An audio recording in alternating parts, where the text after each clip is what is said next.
সারদা নারদা শিক্ষক নিয়োগ কেলেঙ্কারি, কয়লা পাচার, গরু পাচার, এ বাংলার কথাই শুধু ধরি তাহলে ভুরি ভুরি অভিযোগ। কিন্তু যাদেরকে অভিযুক্ত বলে দাগিয়ে দেওয়া হয়েছিল তাদের সাজা হচ্ছে কই? দুর্নীতি যে হয়েছে তা সাধারণ মানুষও সাদা চোখে বোঝে, কিন্তু দোষী সাব্যস্ত হচ্ছেন কে? নিয়োগ দুর্নীতি মামলায় সিবিআই এর প্রথম এফআইআরে যার নাম ছিল সেই এসএসসির উপদেষ্টা কমিটির শান্তিপ্রসাদ সিনহাও জামিন পেলেন শুক্রবার। পার্থ চট্টোপাধ্যায় তো বহাল তবিয়তে রয়েছেন। ফলে প্রশ্ন উঠছে তদন্তকারী সংস্থাগুলোর ভূমিকা নিয়ে। যে প্রশ্ন উঠেছিল কংগ্রেস আমলে, সে প্রশ্ন বিজেপির আমলেও। অরবিন্দ কেজরিওয়ালের বেকসুর খালাস সেই প্রশ্নকেই জোরালো করল আরো। পিএমএলএ যেটা মূলত ইডির একটা হাতিয়ার, সেটা কতটা রাজনৈতিক হাতিয়ার আর কতটা সেটা আসলে কোনো তদন্ত এজেন্সির সত্যিকারের তদন্ত কাজে সাহায্য করে, সে নিয়ে প্রশ্ন উঠবে। প্রশ্ন ওঠার কারণ অরবিন্দ কেজরিওয়াল এবং মনীষ সিসোদিয়াকে যেভাবে দিল্লি হাইকোর্ট সিবিআই এর যে মামলা তার থেকে ছাড় দিয়ে দিল। দেখুন, সিবিআই এর সম্পর্কে আগেই অভিযোগ ছিল যে সিবিআই খাঁচার পোষা ময়না কিনা, কিন্তু ইডি সম্পর্কেও অভিযোগটা খুব পুরনো।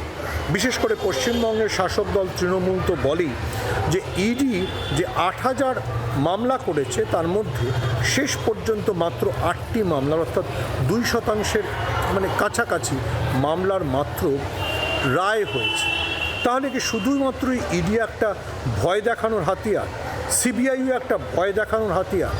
এর আগে সিবিআই এর অপপ্রয়োগ নিয়ে কংগ্রেসের সময় বিরোধীরা হইচই করত, বিজেপির সময় সিবিআই নয় ইডি।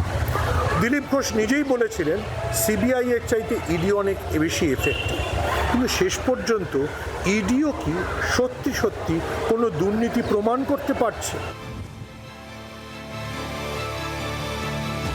ঠিক এই জায়গা থেকেই সাধারণ মানুষ প্রশ্ন তুলছেন, এসব কেমন বিচার? অপরাধ হলে সাজা দেবে কে? মানুষ দিনের শেষে কোন সর্বোচ্চ তদন্তকারী সংস্থার উপর ভরসা রাখবে? আরজি কর মামলায় পুলিশের বিরুদ্ধে ক্ষোভ থেকে সিবিআইয়ের প্রতি ভরসা রেখেছিল সাধারণ মানুষ। সিবিআইয়ের তদন্তও যখন পুলিশের তদন্তের সাথে এক ট্র্যাকে চলে এলো, তাহলে প্রশ্ন ওঠে, পুলিশের বিরুদ্ধে প্রশ্ন তোলা কি ভুল ছিল, নাকি সিবিআই এর তদন্তেও প্রশ্ন? যদি দ্বিতীয়টা হয় তাহলে ভরসা কোথায়? বিচারের আশায় বসে থাকেন সাধারণ।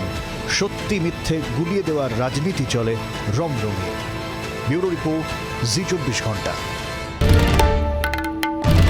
বাংলার আওয়াজ, বাঙালির আবেগ, জি24 ঘন্টা।